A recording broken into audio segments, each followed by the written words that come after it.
खुलुमबाय मानगोनां दिनैनि खन्थाइयारि हाबाफारिखौ सालायलांनाय मासिगिरि डक्टर अनिल बर' सार आरो थुनलाइखौ मोजां मोननाय लोगोसे खन्थाइगिरि नोंथांमोन आं दिनै दोंसे खन्थाइ आवरायनो सानदों। बे खन्थाइयानो जाबाय गथायाखै जों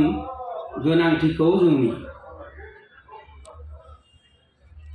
समा थाद'आ नेद'आ रावखौबो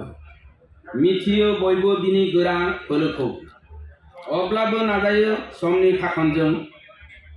खारफानो मावनो बुथुमनो जौगानो नाथाय दिनै जों बबे लामाजों सम बेलासि जोंनि जिउनि थायो गोनांथि थांना थाजासिम आलो गोजोनै मोनजानो गथायो बिखायनो गावनिखौल'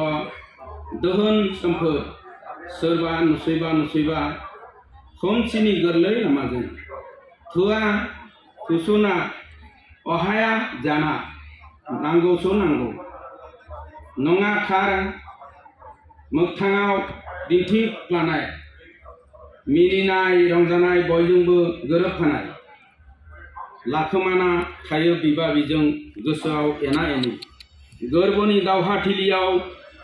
गोदौवो थैनि बाना नों हागौना आं बुथुमो नुनाय गासै आंनि